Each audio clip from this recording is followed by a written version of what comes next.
Ladies and gentlemen, this is the main event. Fight fans worldwide, you've tuned into the #1 undisputed boxing podcast today. This is the Boxing Breakdown.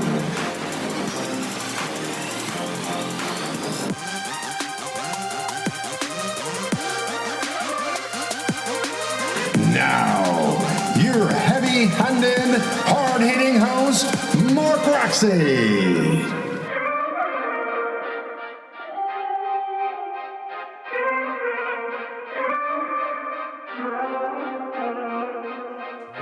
Welcome. What's up, everybody, and welcome to the Boxing Breakdown. This is your host, Mark Roxey, and listen, I am super stoked again this week. Boxing is heating up. The news is tremendous. I can't even keep up with everything that's going on in the boxing world. It's crazy. We're still, not back to boxing fully, but boy, people are talking it up. The chat rooms and the talk, the rhetoric is out of control, people. It's crazy. So, you got all kinds of news. Errol Spence, he says he's got like 3 more fights at 147 before he goes up to 154. Very interesting. 154 is loaded. There's tons of stuff up at 154. So I find that to be an interesting statement, and the plot thickens. You got Keith Thurman up there talking to Manny Pacquiao that, he wants a rematch. Everybody wants that Manny Pacquiao, right? So Pacquiao can win his 9th division title against Triple G. You got Errol Spence Jr. To fight Danny Garcia in a comeback fight. My goodness, it's crazy. Freddie Roach comes out and says that Pacquiao might want Golovkin. Crawford versus Pacquiao, possible in Bahrain in 2020. Right? Manny Pacquiao's reacting to Floyd Mayweather calling him out, saying he's an old man. And then, of course, you've got Danny Swift Garcia. He's confirming that he's going to be fighting either Manny Pacquiao or Spence. I don't know what to believe. It's crazy, the news. Gervonta Davis warns Ryan Garcia that he'll pretty much slap him. So that's an interesting comment to make. You got Anthony Joshua, who's injured. He needs 4 to 6 weeks more of rest before he can really get back to boxing. It's just, the news is crazy, but I'm super excited. Hopefully I updated you a little bit on where we are. And, again, welcome to the Boxing Breakdown. So today I have a great show for you because I've got an amazing judge, official for professional boxing. His name is Harold Hunt. And then we're going to break down. Harold and I are going to talk about what it's like to be a judge, how the boxing profession works for those of you that aren't 100% sure. I'm sure it'll be educational for you. And we're also going to chop up the Teofimo Lopez fight against Vasiley Lomenchko. These are 2 amazing fighters, and to be super frank with you, I believe it's probably the fight to see. It's the #1 fight that's out there. So I'm super excited about that. And so let me just get my guest in here today, and I'll just tell you a little bit about Harold Hunt. First and foremost, he's a lifelong and impassioned person and boxing fan. He's been a professional judge with the IBF and various state commissions since 2015. Prior to Harold becoming a judge, he was an inspector for his home LBC commission in Georgia. As a professional boxing judge, Harold has participated in over 200 plus fights, including title fights. He's appeared on a number of minor television fight cards as well as major fight cards. Harold fell in love with boxing during the Ali Frazier one, particularly the media buildup leading up to the 1971 clash. When Muhammad Ali lost, Harold recalls that he cried. Back then, boxing was on television on Friday and Saturday nights. Millions of people tuned in. During his earlier years, Harold began to appreciate the business side of boxing, as it was and is totally unregulated and operates by its own rules. Throughout the years, Harold studied boxing as if he was in school. He studied legends like John L. Sullivan and Sugar Ray Robinson, current superstars like Devin Haney, Teofimo Lopez, and Vasiley Lomenchko. Harold has studied them all. As an adult, Harold's passion for boxing has no limits. He was known for throwing full-out boxing parties where he would get his friends and their wives to participate by teaching them how to score a professional boxing match. And reportedly, they fell in love. They loved boxing after they spent a little time with Harold. At one of those parties, Harold made a choice about his involvement in boxing. Why should I just be a spectator when I could roll up my sleeves and participate? So Harold did exactly that. He basically went and got his Association of Boxing Commission license and began working with some of the same people that he had been watching all those years.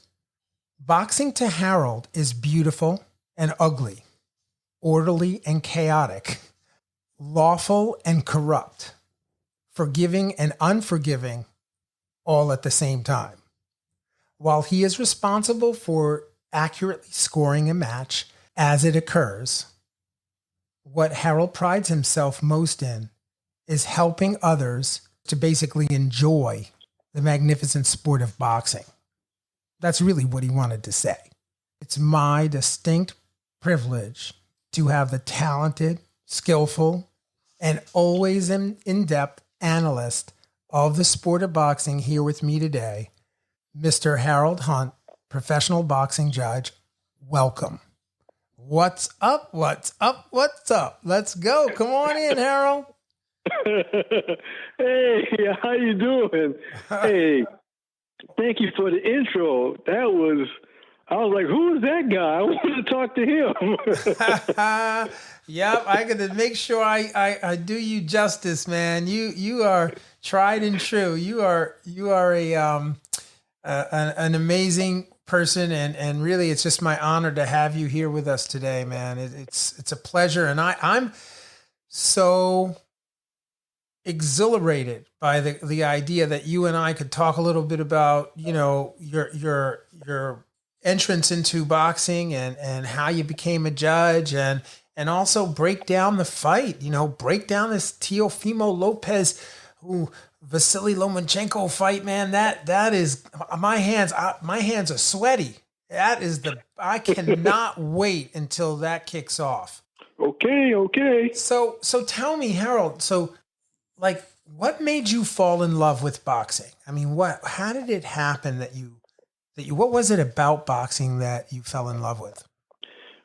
My mother had the encyclopedias, and at the time the encyclopedias had, A, B, C, D. It was B, boxing. And I would open them up and I would look at the boxing. At that time, it had boxing from A to Ali. He was the champion at the time. Right. And it really laid out what it was, where it came from, all of that. And I was pretty young, and I just was reading that because there was no internet, there was no cable, nothing. It was, when you open encyclopedias, it was like taking you around the world. Right. So anyway, I read that and I started liking boxing.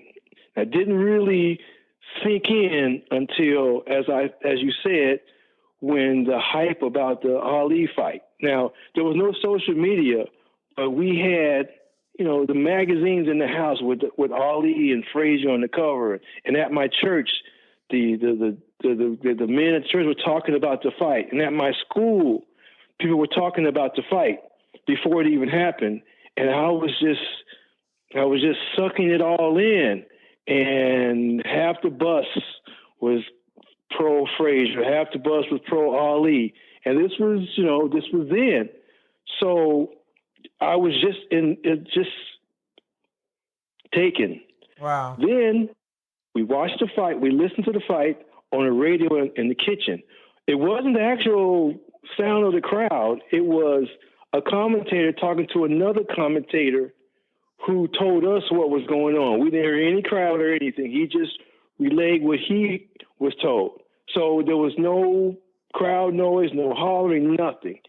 And I was so just mesmerized by that. After that, I just followed everything I could. And then ABC, NBC started showing all the fights. I mean, they always were, but I never really paid attention. And I started watch boxing. It just was all of my situation. And I just really enjoyed the fact that you got to go in and prevail on your own. And that's what I enjoyed the most. I think I boxed a little bit at sixth grade. Wow. I didn't box. I went to a gym somewhere and I punched a guy and he fell down. And I was like, okay, that's pretty cool. Then I got in the ring with another guy who I knew had amateur experience, and I could see him setting me up to knock me out. I threw the gloves right off my hands. I was like, nope, I am not going to get knocked out. But I enjoyed everything about boxing, Right. The promoters and the people, and I just really enjoyed it. So from there, I just got into it, and that was basically my story. And you read my story, how I just all of a sudden I decided I wanted to do that. So that's why I got into it. I always enjoyed it. And I grew up in Denver, Colorado, and on Sundays we would get this grainy footage of Mexican fighters from Mexico at about 3 o'clock in the afternoon on UFH, and it was black and white. You couldn't understand the language, but those guys would fight. And I would go to church, talk to God, and then I would come home and I would watch those fights. And that was year after year after year. So that's how I really got into it, and it's been a huge part of my life since then. Wow. It's funny. You just kind of threw me way back to when I was a child, and my grandfather used to have a black and white set-top box, little television in Puerto Rico, and we would just sit there. I'd sit on his lap, and we would watch fight after fight after fight, just like you just mentioned. And you just really threw me back there. So I can definitely relate to that. So how did you get in? How did you become a judge? Like, where does that come from? There was a fight at the World Congress Center, and I got my ticket after I left work, and I went down there, and I got in, and I was walking down there, and I noticed that one of the judges was my kid's classmate's mother. Okay. She was a tall, statuesque woman, about maybe 6'4", and she was a judge. And she said, "Oh, I remember you from the class. Come sit next to me at the ring." Wow. Now, I had been to a couple fights in Atlanta, just, in the crowd because I enjoyed it, but I really never stepped forward. She let me sit at the ring with her, and it was turned that light on. Wow. Other than the party. So at that time, that was it. I immediately went and got the ABC license like the next month. I had to stay down there 2 days. I studied. My brother-in-law drove me down there, stayed in a hotel with me while I studied.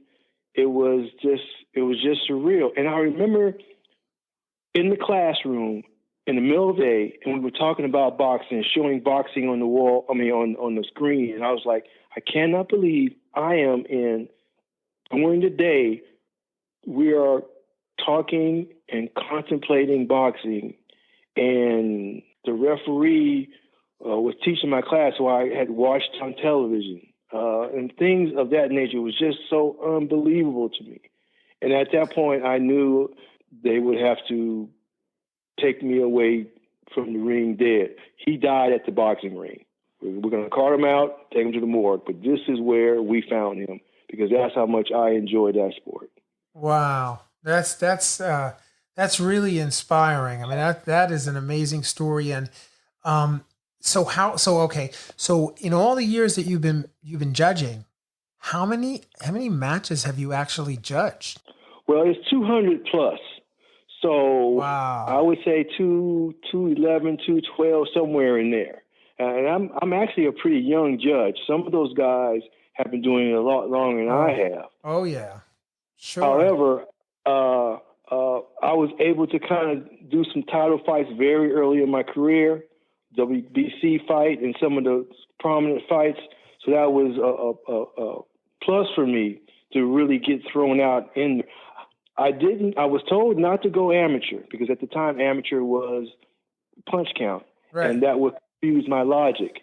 So they said, go straight as an inspector, then going to the professional boxing. And that's what I did. So I don't have the amateur pedigree. Right. Well, mine is ABC boxing teaching. And for our listeners out there that may not know that there's a difference between pro boxing scoring, and amateur boxing scoring, it's really like watching two different sports.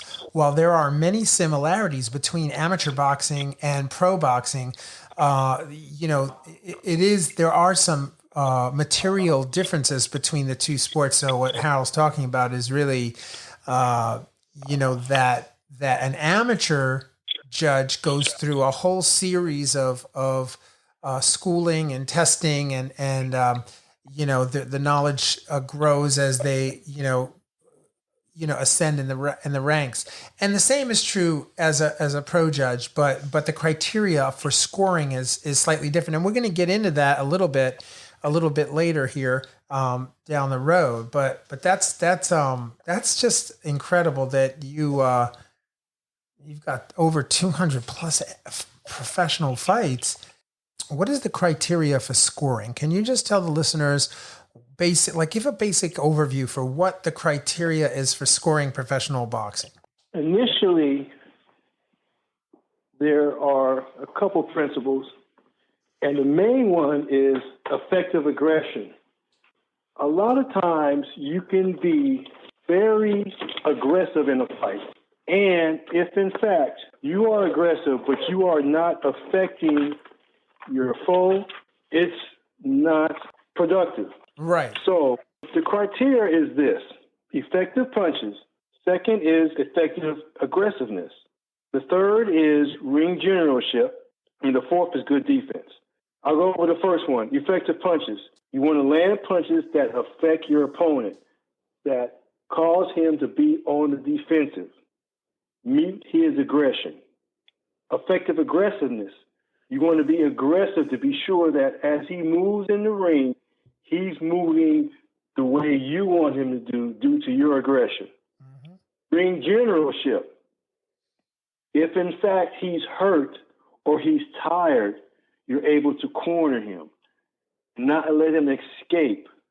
And good defense, being aggressive toward you, you're able to block the punches and stay positively aggressive toward him. Those are the criteria. Those are sometimes easier to see, sometimes not. Right. Some fighters are able to go backwards and control the fight. Ali was one of those. Right. That we recognize. Recently, you're looking at possibly Delvin Haney. He has a way of moving away and scoring. So there are so many people who can do this. You have to be able to see it. So that's where the discipline comes in. That's where the training and the study comes in, to see this. Because sitting at ringside and not knowing what you're saying is you're sitting on an iceberg in the middle of Antarctica. Yeah. And you don't know what's going to happen. You're either going to drown or you're going to freeze. You have to have these life jackets securely around you.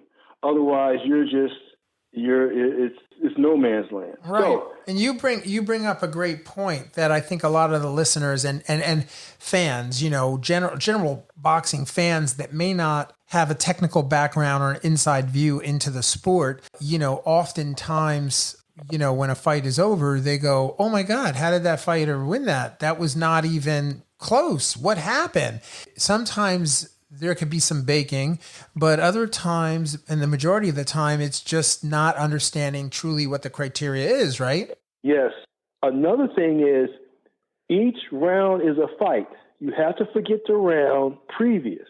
You can any action or reaction from the previous round into the next round while you're judging. Mm-hmm. It's one round, one fight at a time. If you do that, then you can get through it mentally, and at the end, you'll appreciate what you've done. You're not looking at what happened in the third round while you're watching the fourth round. Right. The other fighter could win that next round after losing one previously badly. Yeah. That's a discipline you have to have too. Mm-hmm. That's right. You could be down 8 rounds and you get to the 9th round and win the fight. So sure, you have to score each round as it comes, and that takes a great amount of concentration and a great amount of commitment to that endeavor of scoring correctly, focusing specifically on what you're watching and not listening to the crowd, not listening to the person behind you saying, "Do it again," but really focusing on what you're actually seeing. So that's not an easy job. It's not as easy as people might think it is from watching on their couches, for sure. It is not. But if you appreciate it and you see that fighter turning the corner after losing the round previously, that is when you really appreciate the craft. Right. How does one rank or assess the effectiveness of a judge? How does that happen?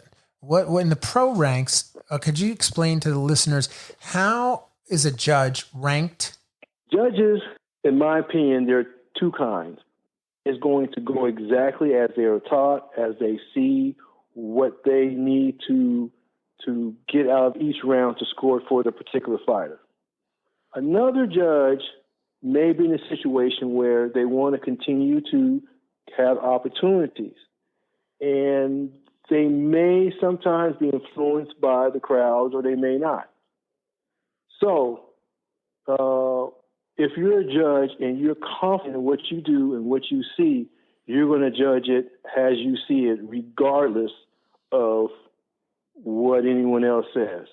If you're a judge who's been around a while and you like it and you love it, and you know that certain situations may not be offered to you if you not go a certain way, but if you're not as focused as you would be.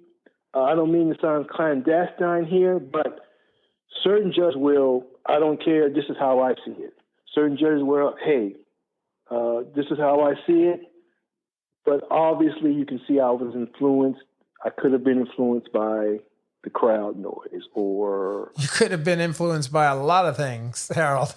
Right? There's a lot of So I think for the purposes of our audience and the people listening in, I love the way you just did that, because you were so ethical in your way of presenting that. And I watched you go through that whole mental process there of suggesting that there are judges that are really, really smart and focused and paying attention to the blows landed and really the criteria that's set forth by the boxing commissions. And then you have the judges that could be there for other reasons or just kind of really not that focused in, right? Or maybe they just are not as skilled as someone who has, 200 plus fights or 500 plus fights. Yes, right. Very true. Yeah. So do judges get paid? The question, I mean, this is a question I'm sure all the listeners want to know. Do judges get paid, and what are the perks of being a judge? Well, there's no perks. You cannot go to the press conference. You do not need to know that one fighter A's mother has cancer, or fighter B's sister passed in a car wreck. Mm-hmm. You do not need to know any personal situations with either fighter. So therefore, some of the press conferences that are catered and the media is there, you're not able to attend.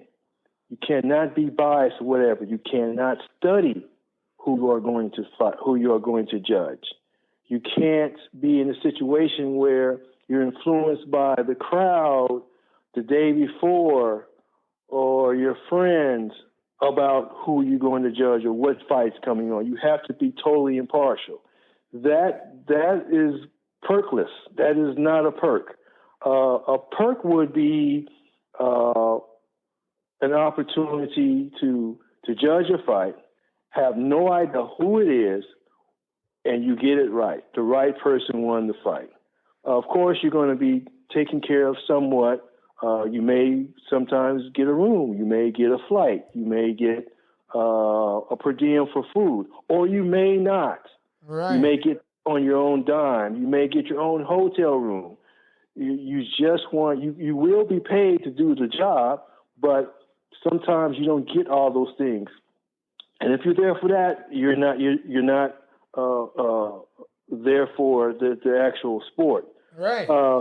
Now, boxing is the only one where the promoter pays you. Okay. You opened that up. Not that. You opened up that can of worms. I said you opened up that can of worms, so let's get into that. So therefore, you always can be subservient to the promoter. And that is, the boxing has its own way of doing things. So if you can navigate that and understand that and stay neutral, you can be okay. But as far as perks is concerned, you can't go back in the back when the fighters are getting ready. You can't go to the fighters' meetings. You can't. Certain things you cannot do. You have to stay sterile. So, but the main perk is you're sitting at that ring. You are affecting someone's livelihood. They count on you to put food on their table for their kids, for themselves, for their parents. Right. They have an opportunity to live out something that they want to do, and you have an opportunity to fairly help them achieve that goal, knowing that you did your best and you concentrated. And most of all, just the fact that some humans are talented mentally and physically to do this. And it's not brutal. To me, it's Picasso. It's a painting. It's when you paint a painting, you have to put certain colors on first and second and third, and then it comes out to be the painting. And that's how a fight is, round by round by round. It's building up. It's building up. Right. Just to give an example, a fighter may feint 3 or 4 times in a round, but the other fighter doesn't react. And he's just watching. How many times are you going to feint? Maybe you'll be there so I can score you, maybe not. As you go along, those feints are the blue color putting on the canvas. Eventually, that feint is going to work. He's not going to hit me, so I'm going to be aggressive. At that time, that's when the other person is able to score. There's so many nuances that build up in boxing that round by round by round that comes to a culmination. I enjoy that part more than anything because it's a thinking man's sport. It is physical, yet you have to outthink the fighter. Yeah, and the level most people have limited knowledge on the level of intellect that's required to be a fighter. and how cerebral it truly is. Yes, it's marrying the physical nature of your body, but the real work is the mental work that's done. And the three qualities that a fighter needs to possess, right, is a physical power, physical presence, spiritual presence, and really an intellectual level.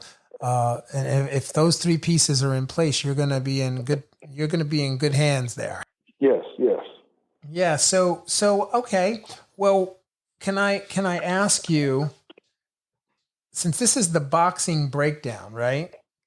Yes. I really wanted to get into and talk to you a little bit about the potential matchup. Well, it's supposedly scheduled, the scheduled matchup, but you never know what's going to happen with everything that's going on in the world today, between Teofimo Lopez and Vasiley Lomenchko. So I'd love for you to tell the listeners, and really let's just work together here to plays devil's advocate, and we'll chop up Teofimo Lopez, and let's just talk a little bit about his attributes and who he is as a fighter. Okay. Number one that stood out to me is he's a counterpuncher unless he hurts you. If he has advantage, then he'll attack. Initially, he's going to try to get in a position where he can counterpunch you, change your aggression. Then he'll come after you. His flaw is his left hand is down. He's trying to do the Floyd Mayweather shoulder roll. It's not natural for him. Mm-hmm. As any fighter will that I've seen, and I'm sure you know this also, you can be trained to do a certain thing over and over again. But when you're in a firefight, you resort to the very first thing you were ever taught. And the very first thing that he was taught was not to shoulder roll. Floyd Mayweather, first thing he was taught was the shoulder roll, and he automatically goes to it whether he's hurt or not. Right. Lopez doesn't have that. I've watched some of his fights. If he's hit, that left hand is down. Right. Yeah. He doesn't. He's but he has power and the youth. Right. And actually Teofimo is from my hometown. He's from he's El Brooklyn. He's from Brooklyn, New York, and certainly a deceptive fighter. I mean, when you watch the breakdown of his fights, you can certainly see how he puts an end to his opponents relatively quickly. He's got power in both hands. The straight left hand is dangerous. That straight left hand, he has taken a lot of people out, but a lot, what he doesn't get credit for as much. Well, maybe he does, but certainly people don't talk as much about that left hook, which you just mentioned, which was dropped down. The left hook is carried a little low, and it comes up almost like a 45 at times. And he really puts a lot of different angles on that left hook. He throws it from the outside, he throws it from the inside, and he's got a lot of different ways to spin that left hook, which makes it a very, very dangerous punch. Specifically, for a southpaw. If it's coming with a straight left hand, those two combinations together, the power in the left and the power with the straight right hand, is a really effective combination to have power like that. I agree. Something else he does well, he keeps his foot on the outside. He continues to keep his advantage by, no matter what, he'll stay on the outside. Now, I have seen him be cocky and walk into the fire, as in he'll walk toward the right hand knowing that his opponent cannot hit him. And that is an attribute also that he has. Right.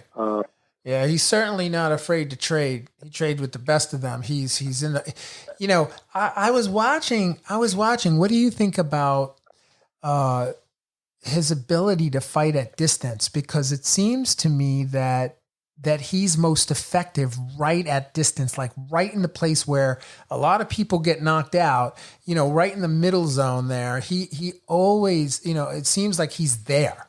He's fighting there. He's fighting off there. He's fighting off his hands. He's pulling back. He's doing a lot of things at that range, which I think is pretty incredible and really says a lot about his gumption. He's got a lot of cojones to be in that spot. Yeah, when he's in the pocket, he's effective.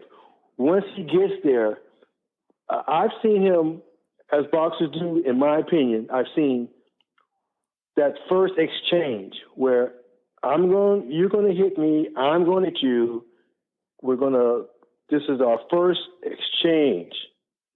What happens after that? Do we stay in the pocket? Do I stay out of the pocket? Am I going to get knocked down? Am I going to get hurt? Am I going to hurt you or are you going to hurt me?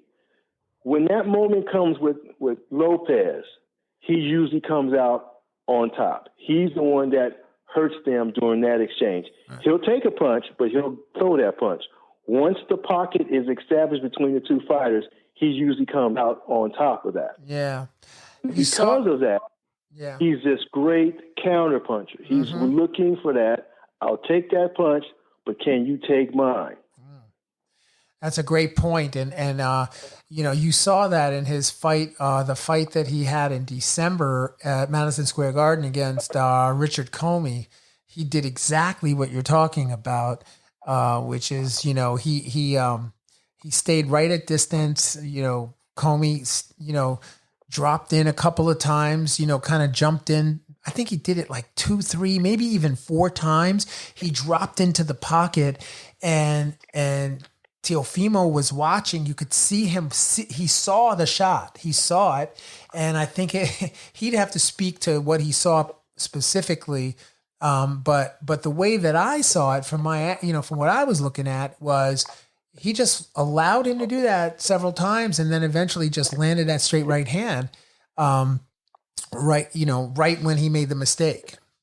Came first, and then the right hand. So, but that was all because they made that agreement. Let's step in the pocket now. Let's see. Right. Mano y mano, right? Like who's gonna get it done?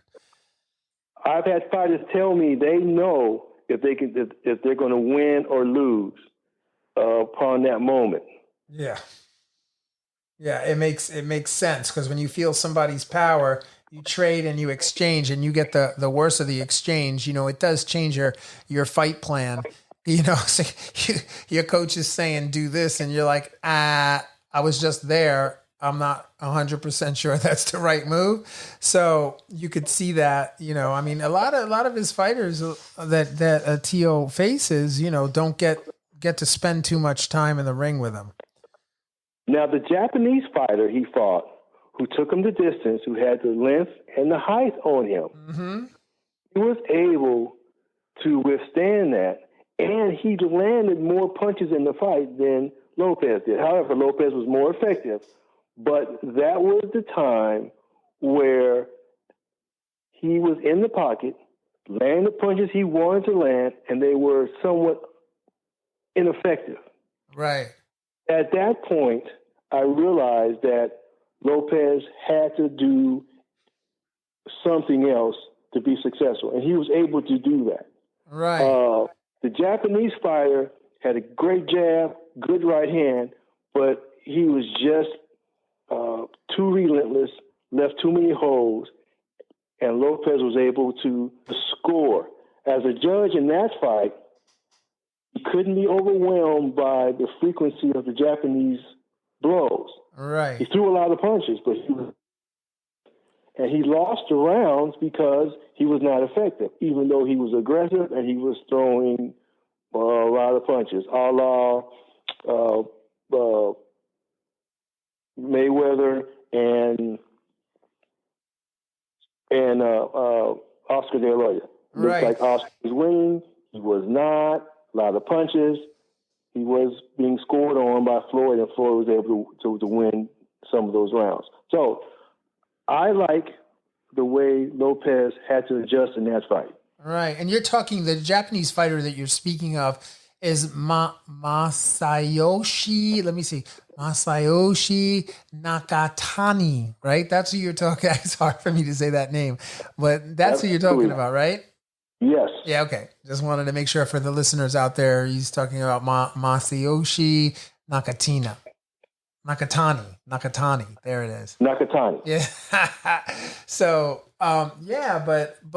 okay. So, we talked a little bit about Tio and Teofimo Lopez, El Brooklyn, and let's switch gears a little and let's break down Vasiley Lomenchko, who, by the way, Lomenchko is from the Ukraine, and he's Ukrainian. He's I think he's 32 years old, right? Yes. Yeah, he's 32 years old, and then you've got Teofimo Lopez is 22 years old. They've got 10-year differential in age, and one of them, I think Teofimo was he's going up, and after this fight, he's going up in weight. I think he's going to 140, and then I think Vasiley Lomenchko is actually going down in weight to 130, which means like this fight, like if it didn't happen now, it would never happen, Harold. Like, so, I'm so excited to see the fight. And I think it will be the last time you see those two match each other unless, the worlds collide or something. But they're both going in opposite directions. And Vasiley Lomenchko, let's break him down. Let's talk about him. Well, what comes to mind with me is when he's in the pocket, he always gets off first. He doesn't give his opponent an opportunity to start. He's always first. If he's first in the pocket, when the opponent retaliates, he can either block or get out of the pocket. That is something that he's always done. He's always done well. He goes into that pocket protected, as in his guard is up. He's in there first. He gets off first, and he gets out first. Right. That is something that he's done to take care to protect himself, because he's usually the smaller man, and this is how he can go in there with his armor on and get out. Right.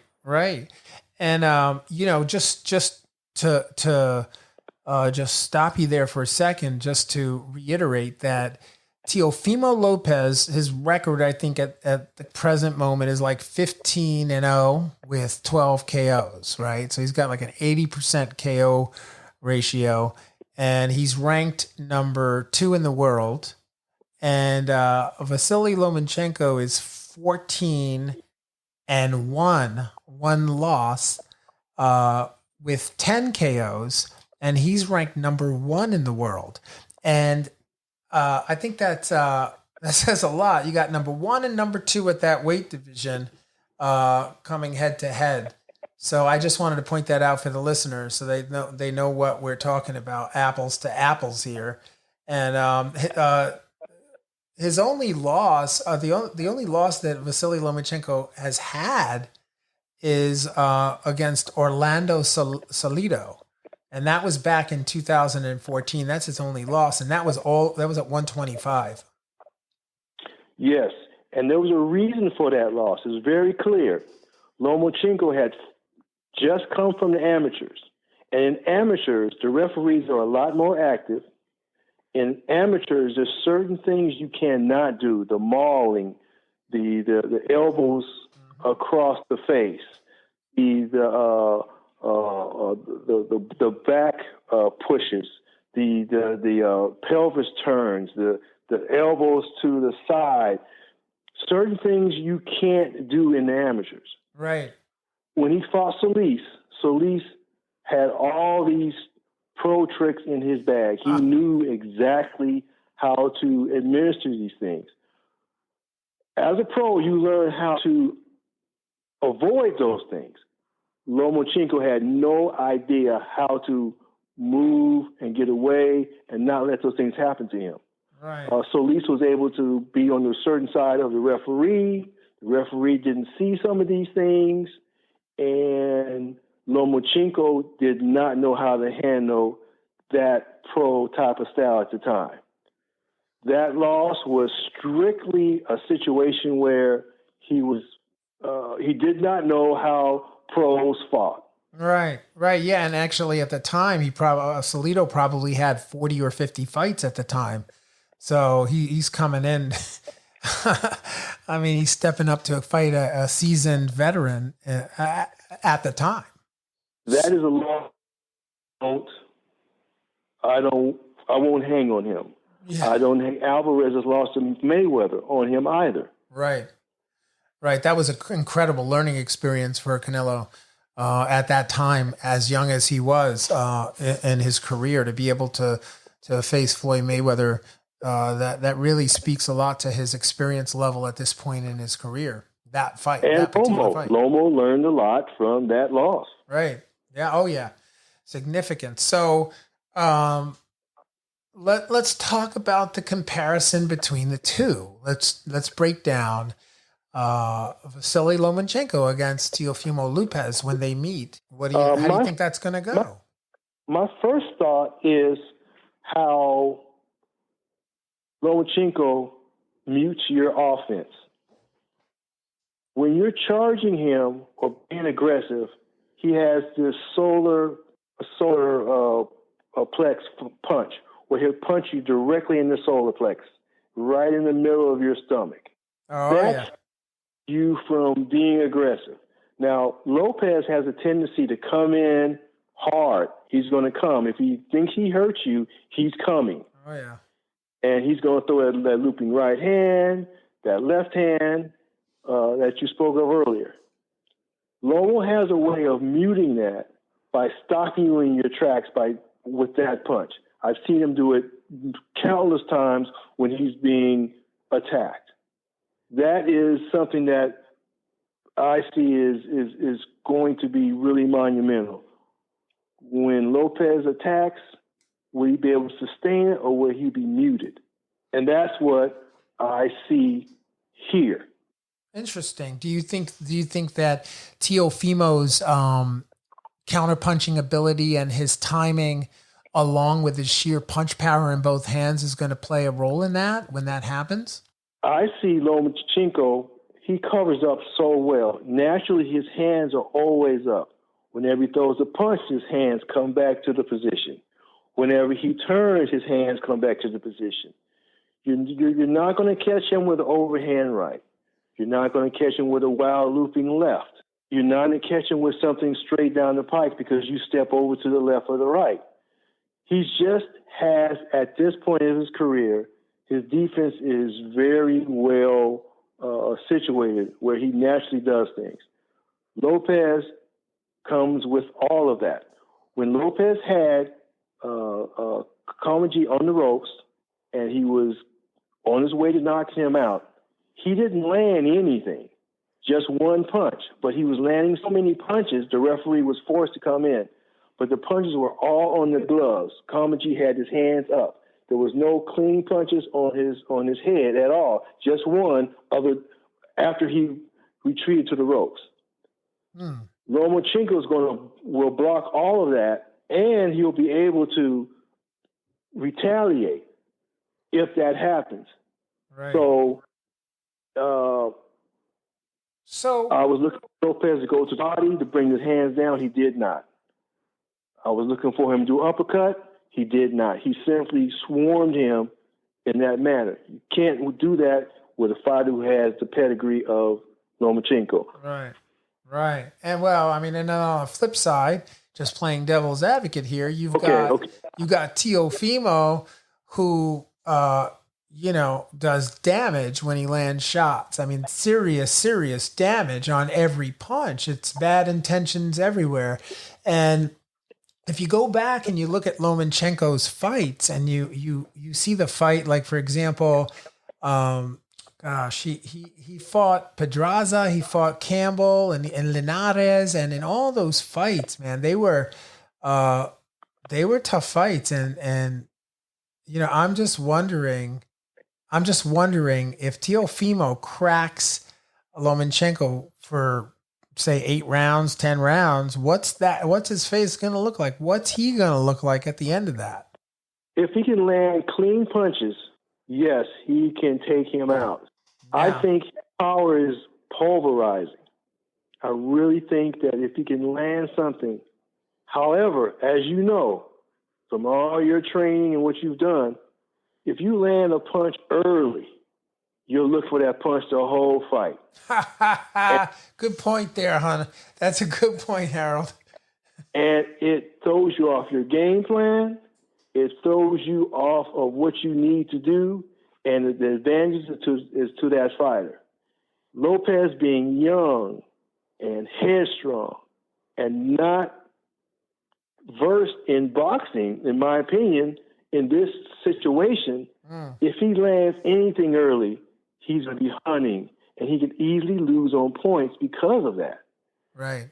But if he lands it clean enough, anyone will go. Anyone is not going to make them count. He's not going to make the count.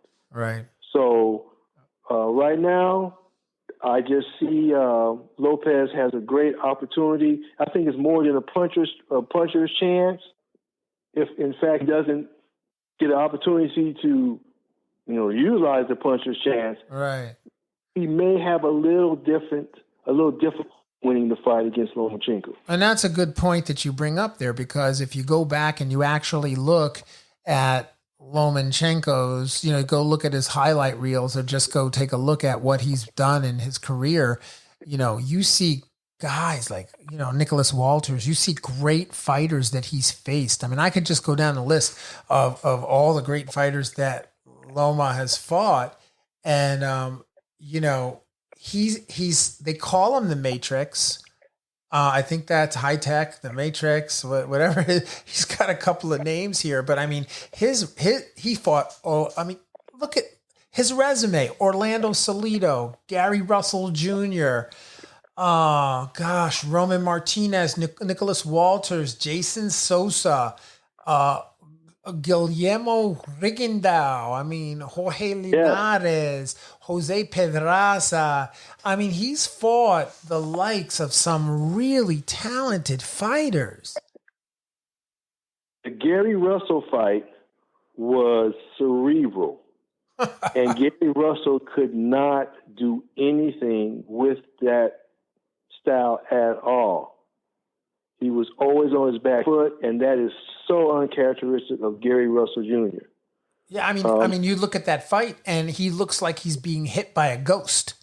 Like he's just there and covering up, and shots are coming in from every angle, high, low, inside out, outside in. They're everywhere. And the same, if you go, it's almost like you could turn on any Loma fight, and you could actually see the same exact posture of his opponent. They're all kind of like fighting the air, and there's nothing there. And I think that's really material in this matchup. It's really, that's a very, that's a scary place to be when you're not sure where the punches are coming from. Yes. He is the bigger man though, right? Yeah. He is the bigger man. Yeah. He sure is. If he could impose his size on Lomenchko, that can be an advantage. For sure. And that's what, that's what makes this fight so intriguing. And, with all due respect for Lomenchko, like big props. And we can talk about, his dance experience, and his father put him in Ukrainian dance lessons and all kinds of dance lessons when he was younger. And I can tell you, being a dancer myself and spending many, many years doing that advantage is incredible, because something that you won't hear many commentators even talking about or podcasts discussing is that one of the advantages that he has, and quite possibly right now, Joe Rogan, the best boxer that ever lived, Bob Arum, Loma, is the greatest of all time. I mean, come on, these guys, I've seen everybody, right? So what he's got is he's got the ability to see what's happening before it happens, like far before it's happening. So it's almost like he's in the future, he's in the future. Before it happens, he knows what's happening. He can tell with the body movements. He can see the body positioning and the angles of where the body weight is. And he knows exactly where to shift his weight. And that's dance training. That's having a very, the ability to control your body and have that really, really, that neurology, that very, very fine motor skill is attributed to his early training, because that early study of dance really locks into the neurology and translates into anything you do. So have you ever heard anybody say that? Yes. I mean, I never have. And coupled with good defense, coupled with the defense, like you said, he's able to move, shift, get around, move, and he's got the defense.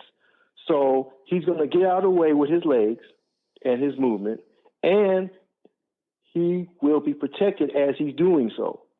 Right. So that is a beautiful package he has there. Right. So, okay, real quick. Harold, who do you got? Who do you got in the fight? Who are you going with?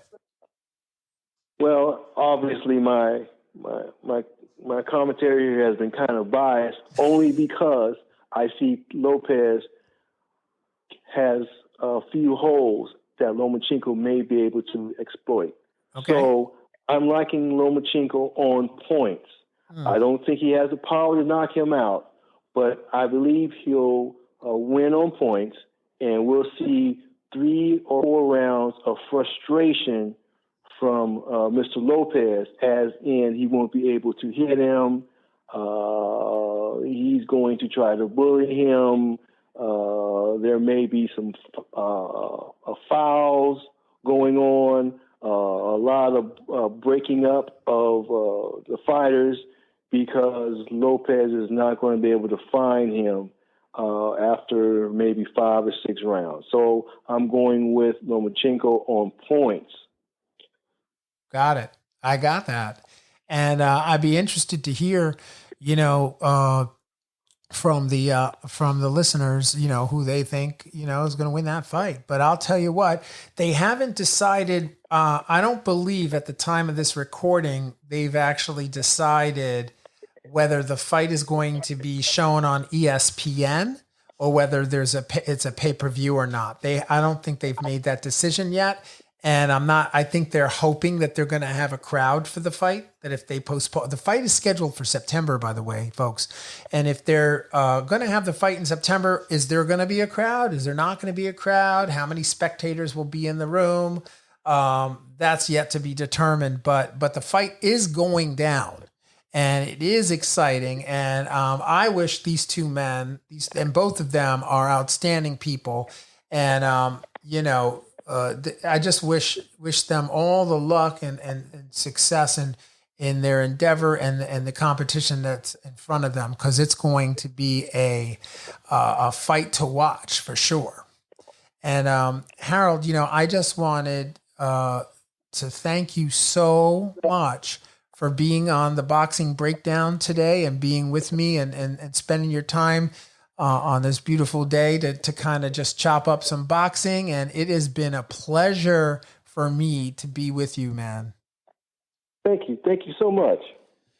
All right, man. So with that, I just want to tell everybody that I wish you peace and love.